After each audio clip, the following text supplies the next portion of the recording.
and welcome to Family Office Sessions with Agreus. I'm joined by Agreus Head of UK, Jeremy Green, and Head of US, Shah. Welcome to the second Family Office podcast.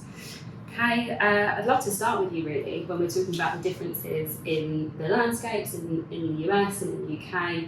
So the term family office was coined in 1838 by the family of JP Morgan. It was coined by the Rockefellers. It was popularised some decades on.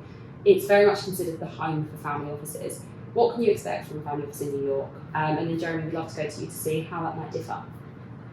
Great. So the family office landscape in the US is definitely a lot more mature, I think, than family offices globally. They tend to be quite larger in size. So whilst you can get family offices that might have 2 to 5 employees, it's very common to see family offices that are much larger.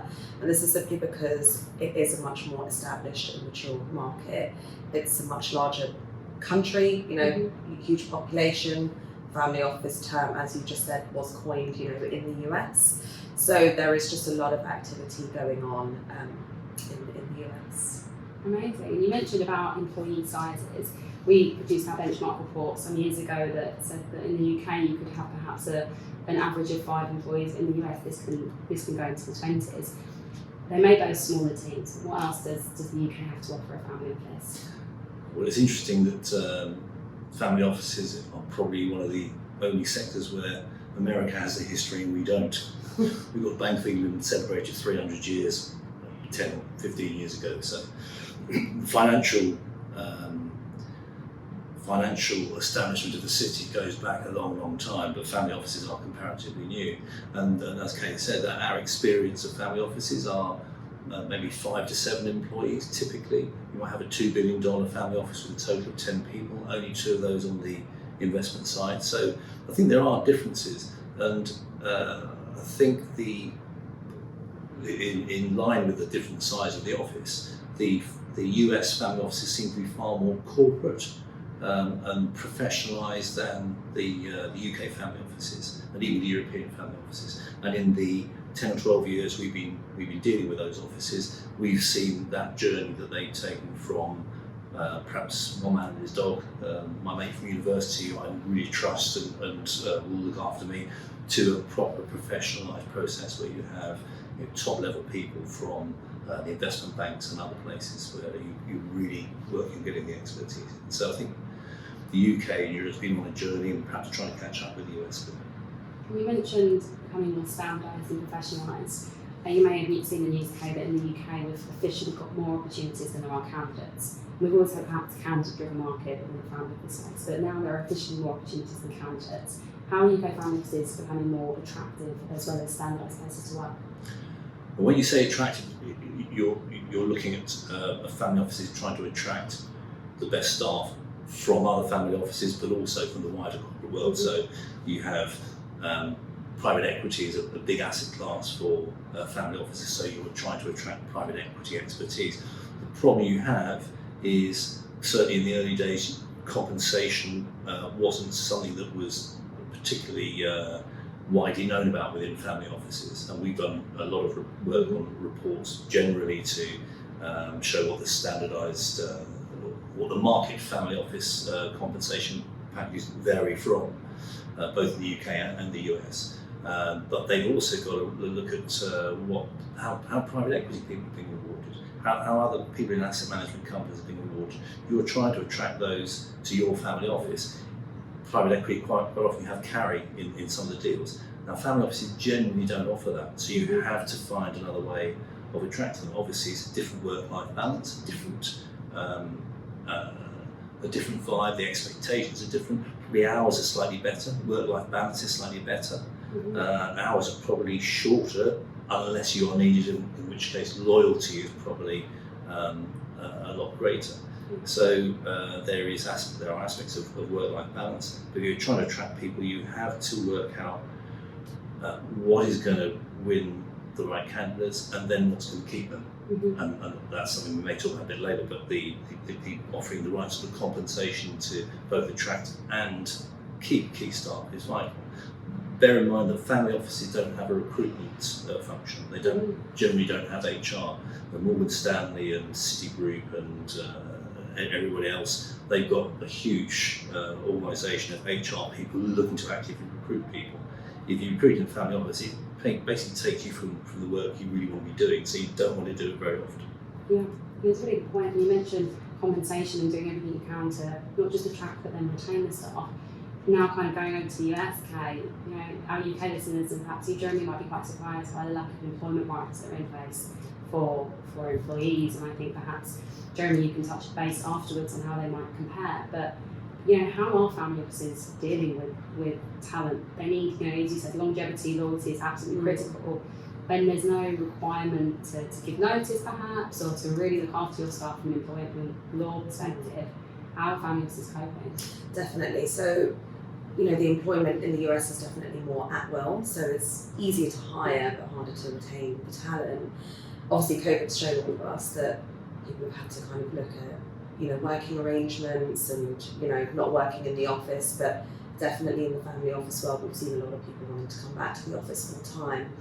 But I am seeing that there are the family offices that are open to hybrid working, not so much, but potentially even fully remote candidates are definitely opening their candidate pool and being able to find those candidates which will be easier to retain, because, you know, hybrid working is definitely a deal breaker for a lot of candidates. And so I am definitely finding this with recruiting in the US that candidates, you know, will inquire about positions, and, you know, even if it is a full-time office role, they will not be up for it because everybody does want that more of a work-life balance. And, you know, so I do think that, you know, some more thought might need to be put into it with some family offices that are really, you know, want people to be back in the office 5 days a week.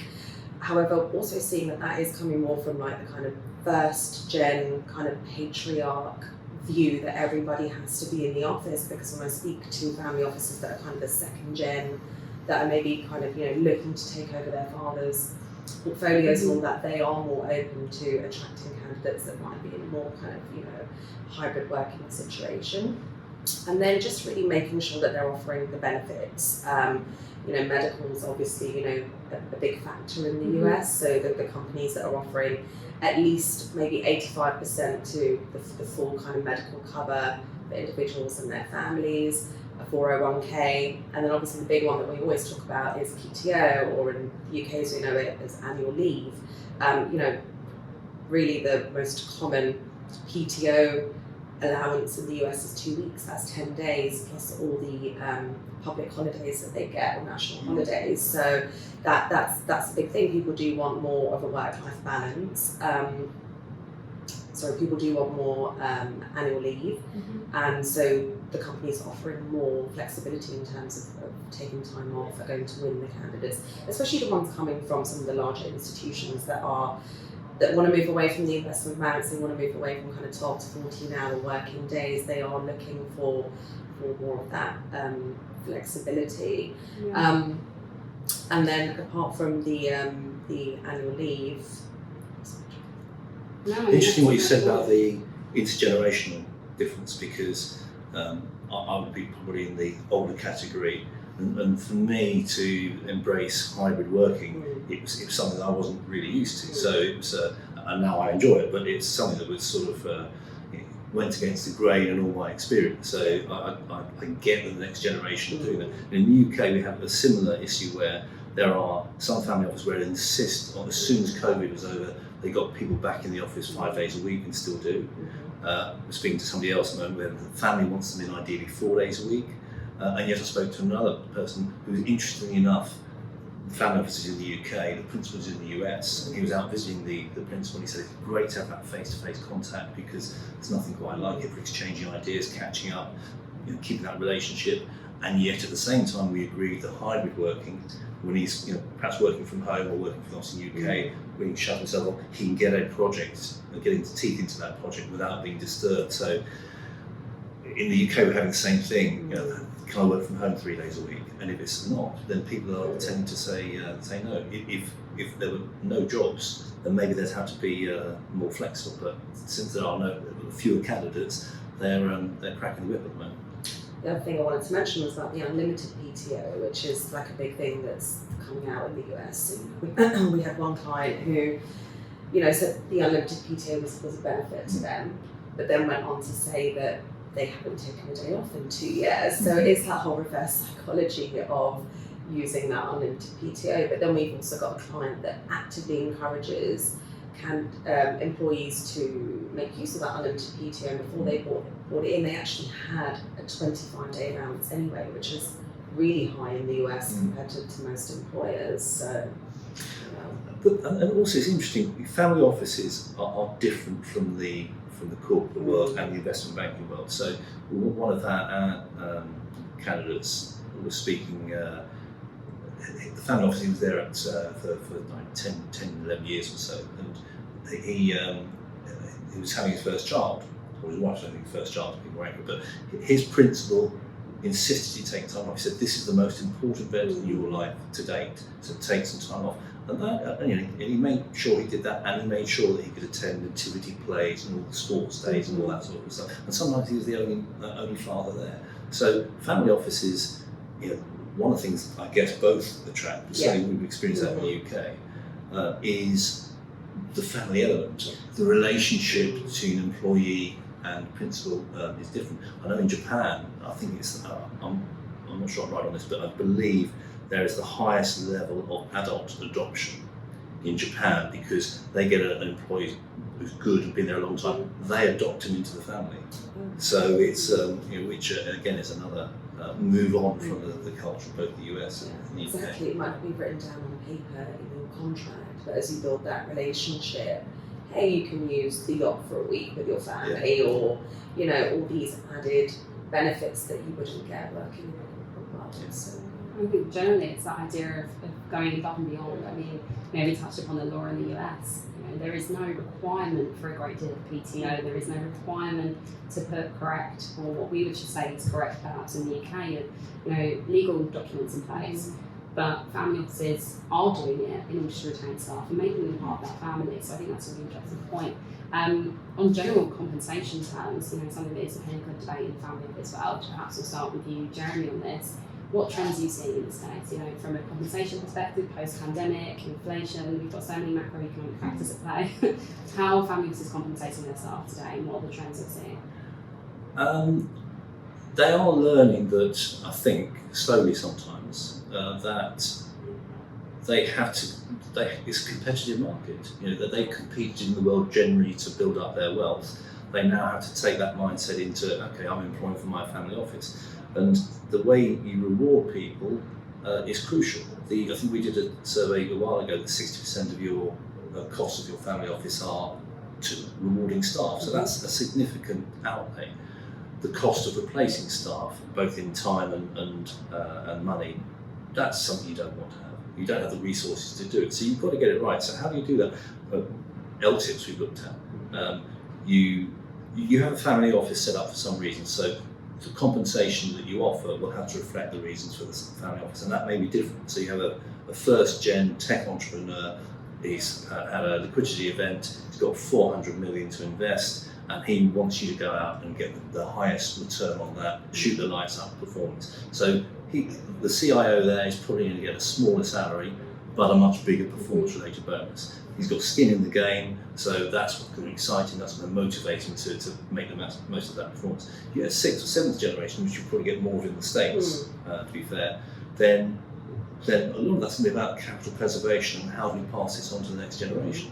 So if you target the guy in charge on return, he's going to risk the portfolio. If you say, look, we want to make sure that there's capital preservation, it's structured in such a way that we can pass it on to the next generation, tax efficiently and everything else, and also perhaps that the next generation is sufficiently educated so that they don't do the typical thing and spend their parents and grandparents' hard-earned wealth. Then you have to reward him maybe a bigger base salary and a smaller bonus element on performance, but maybe you have some other parameters that you can reward. So you've got to structure your reward so that you align the interests of your employees with those of the family, however they may look. Yeah, and you mentioned long-term incentive plans. I recently spoke to a managing director in Germany who had been offered co-investing from quite early on in his role as managing director / CIO, and generated enough personal wealth to start his own family office, where he now outsources the investments of his former principals through his own family office. And so it's something that can not just benefit the family office, and the loyalty is still obviously in play and that relationship still exists, but it's something that can very clearly benefit candidates if they're now becoming principals of their own. Is it something that you're seeing family office candidates in the US? Is it something that they're asking for? I mean, you mentioned Carrie, is it something that candidates are actively asking for when applying for senior positions, long-term incentive plans, and also generally what compensation trends are you seeing in the US? It's a really interesting topic, this one, and it's hard to obviously know what everybody's doing, because a lot of these LTIPs are really formed maybe after somebody's joined the family office and kind of built that relationship with the principal and the family members. But I think, LTIPs generally have been around a bit longer in the US, just simply because of, the financial services kind of structure there, and just the establishment of the family offices. But yeah, I think, the investment professionals definitely want to know what the options could be long term. And as they kind of go through the interview process, it's something that they discuss with the principals or with the family members. So it's not something that typically the family offices already know when they come to hire for those positions. It's really something that comes, and sometimes it really is, start a role and build the relationships. And we've been somewhere for like maybe 7 to 10 years, we have an established structure in place, but then maybe your family office is closing down and you're looking for something else. It might be really hard to get something that's kind of going to match what you're currently on. So I think also the element of you're trying to so on the investment front, because that's easy, because I've got a great return on your investment, so I've obviously added that much value to your family office, so I should be rewarded. That's an easy equation to look at. But so you want to attract the best candidates, so you have to make sure you offer something that is really tangible and attractive to them. At the same time, a family, a principal, a family office, they want to employ somebody that is, in their mind, working for them, on their behalf, loyalty to them, trying to support them. They don't necessarily want somebody who's, what's in it for me? And obviously everybody has to be rewarded for what they do, but the attitude of the candidate has to be the right one, the right personal fit, right cultural fit for the family office. And if they're pushing too much, and sometimes we see candidates who are very entrepreneurial, and they say, oh, I'm carrying this, I can bring this, I can do this, and you think, okay, that's great, but the principal will want you to do this. These other things you maybe bring as ideas, but if you're throwing these at me right at the start, you're probably missing the point of what this job entails. So yes, the family office has to look at how you reward these people properly to attract them and retain them, but also you've got to get the right sort of personal characteristics on that prospective employee. Yeah, absolutely. We're going into a completely different world now. So we've got macroeconomic factors, as we mentioned, such as inflation. We've had Brexit, we've had Eastern European conflict, we've had pandemic, probably one of the most important things that have impacted the way we all work. How have all of these factors impacted the way family offices make their decisions today? And do you think that, especially from an investment perspective perhaps, that external influences such as war and such as inflation, does that have an impact on the way family offices manage their money? Well, it does, of course. Interestingly enough, since the crash in 2007, generally it's been a bull market. It's a 15-year bull run, which is interesting in itself. So I'll speak to a CIO and you're saying it's not been that hard to make money. So then you have the crisis in Ukraine and inflation going back to the 70s, like with having threats of strike in the UK. And I'm old enough to remember, sadly, the 70s where you had a double-digit inflation, you had strikes even under the Heath government, you had the 3-day week, you had stagflation. So all these horrible things, and it looks like they might be around the corner for us, which is not great. But what we have, family offices are perhaps better positioned to cope with those in that they don't have a quarterly P&L to worry about. They can look long term, they can sit on capital and not deploy it until they think it's the right time to do it. So they are at an advantage in that sense. And that's one of the reasons they set up a family office. I don't have to trade. Deutsche Bank, UBS, all the custodial banks, they have a P&L to look after. So at the end of the quarter, how many trades haven't been able to do very much, not very much market activity? Well, that doesn't matter to the family office. They're only going to trade when it makes sense to do so. So the inflation and the Ukraine, I mean, these are things that have had huge impact. We talked about the pandemic, the fact that it's meant that hybrid working has been very much proven to be a viable alternative. Back in the days in trading, you'd had to have a trading floor, and to envisage that being sort of put out on a satellite basis is quite hard to imagine, but that's what had to be done. So people going home, setting up their Bloomberg at home and managing that. So now that's the genie's out of the bottle a bit now. So I think traditional family offices looking to get people to stay in, as we said before. If they want to get the right staff, they'll have to be more flexible. It's not just about them. On the global scene, so the events happen and family offices go into generations, especially in the States because we're catching up. But so then they're not looking at this crisis here. 10 years ago, I remember hearing a bit of news on the radio. It was a big shopping centre was being built up. This had been planned over sort of 10 years, getting planning permission and doing everything else, getting the investment lined up. And they're interviewing the guy because it just happened when the markets were crashing. And they're saying, are you worried about it? I said, well, not really, because we're not here for the next 2 or 3 years, we're the next 20, 25 years. That's very much the family office philosophy as well. So if things are going down now, let's sit on keep our powder dry for the moment. When we think it's the right time, we'll get in the market and take advantage of that. Yeah, absolutely. And Kay, you've seen the same thing. I mean, all of these external influences must have some impact in the US as well, but also you've had a new president. We've got a new presidential election. And obviously if we hear everything we believe in the news, Biden is set to bring in a set of regulations that are being called kind of tax on the wealthy, billionaire tax. How does that, alongside the factors that we've just discussed, impact the decisions that people are making in the US as well? I think we definitely have seen in the last couple of years, big movement of family offices within the US from state to state. So we've seen movement into like Texas, Florida, Arizona, states where maybe, taxes are lower, and, the ability to kind of preserve your wealth and kind of create more wealth is just a bit easier than being in the likes of New York and California.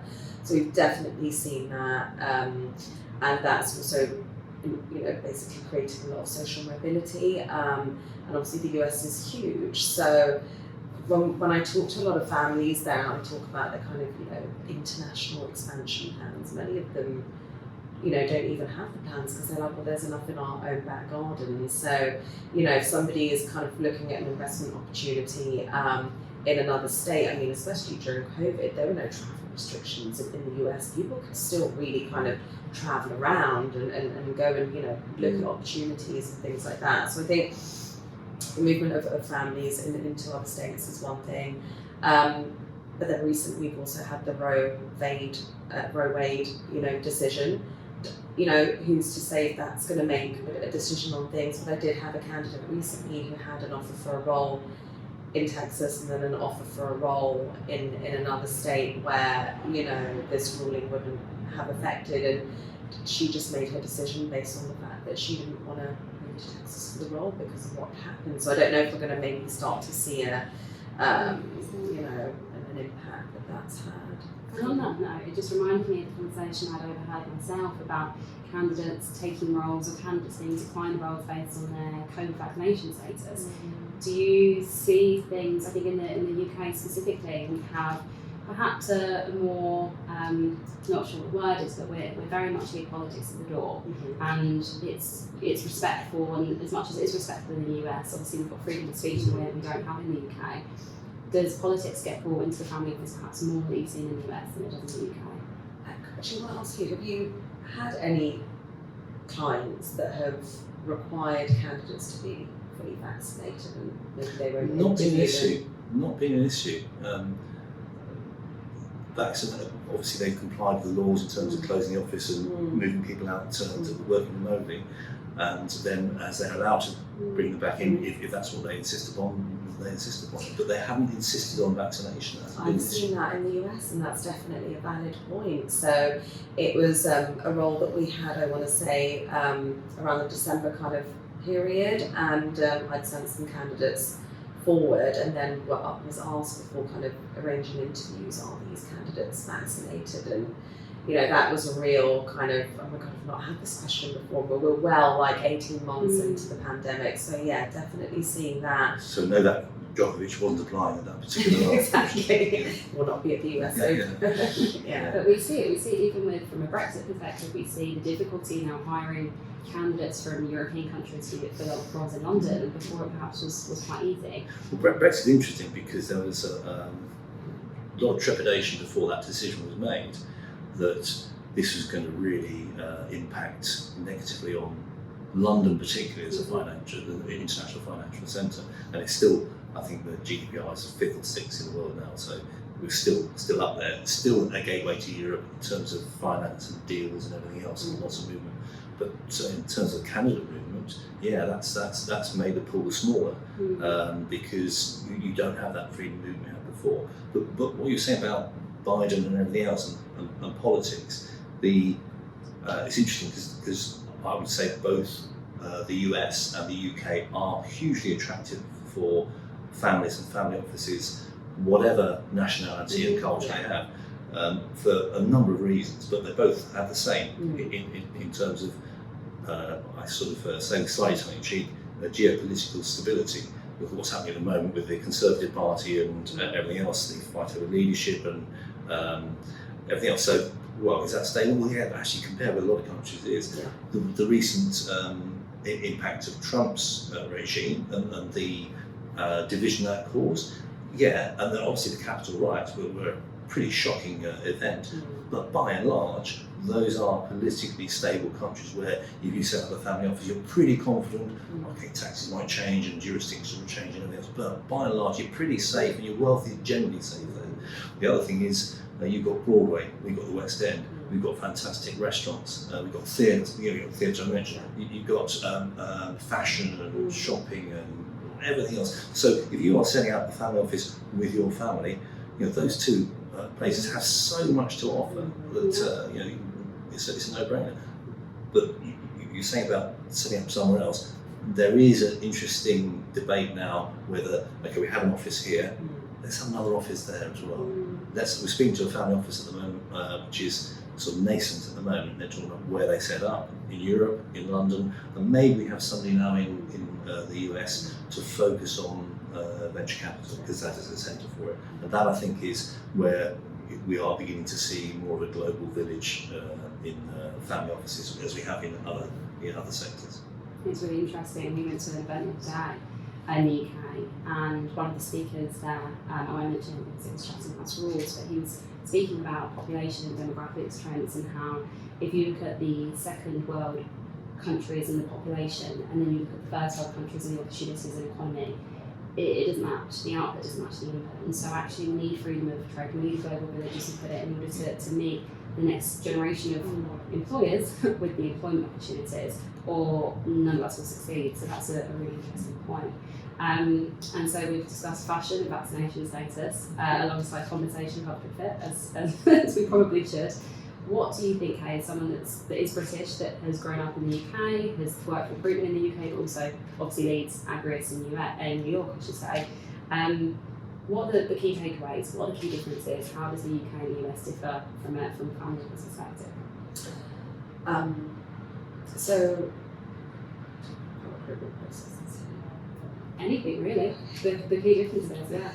Okay, so one of the key differences, just in terms of the actual recruitment process, that I guess we've not mentioned up until now, is like the notice period. So in the US, with the employment being generally at will, and notice periods generally tending to be like a week, 2 weeks, maybe at the maximum a month, really means that people can kind of move around and kind of leave one employer and go to the next. I think that's been a real key difference. Like, it can actually be very quicker to hire in the US, which has its pros and cons. I do think the compensation numbers that we've seen definitely at Agreus too are much higher in the US. So, but then when we're looking at the employment laws, are they working harder? So does it actually warrant, those higher compensation figures? And generally, just the family office market in the US it's just huge. So we're working with single family offices, but there's so many multi-family offices and service providers in the US, the CPA firms that cater specifically just to ultra high net worth individuals and family offices. And so there is a lot more of that in the US. So definitely, we get inquiries not just from single family offices, but from these other kind of structures too. Interesting, because I don't know what your perspective is on this, but the experience I've had, and very briefly speaking to American candidates and clients, is that we had an event with the CEO from on a panel with the CEO from single family office too, and asked why do you set up a family office, and she said for two reasons. One is privacy, and the other is control. And out of those, it's really control. But privacy is important, and to some people they may be politically connected, they may be very public figures, so privacy is important. It seems to me, and it may be because of the maturity of the family office sector in the States, they are much more open to talk about their family offices. Maybe because they're more corporate now, they are in the public domain, so they don't have the level of secrecy that in UK and Europe we have to observe, and we do anyway, but we have to observe absolute discretion in terms of keeping the privacy of the family we're dealing with. In the States, it seems less a thing. Right. Yeah, it's definitely because it's more established, more mature. There's thousands of family offices, just across the US itself, and I often speak to candidates, clients alike, who have just finished attending one family office conference or event, and they're going to another one the next day. There seem to be events and conferences happening all the time, roundtables, whether they're virtual or in person. And I do think, there's a cultural difference in terms of just the conversations that I would have when I was recruiting in the UK compared to the US. I feel like, in the US, they love to talk, they love to kind of see what opportunity can be created. And so I think there is a bit more openness. There are definitely families that we've dealt with at Agreus that really do keep under the radar. The confidentiality and this discreet aspect is really key. But there are some family offices that are not, it's okay, you can know who the principal is. Like, we have a fully fledged website and all the information's there. So I do think that there is more openness and willingness, and I think that is a mix of kind of the cultural aspect along with just the kind of maturity and establishment of the family office world.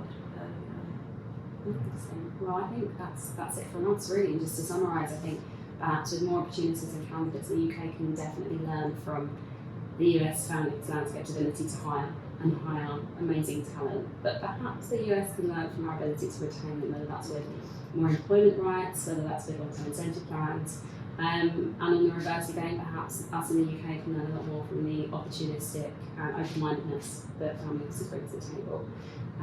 So thank you so much for joining us on what is our session of hopefully many. Stay tuned for our next podcast, which will be all about single and multi-family offices and how the two come back together. Thanks.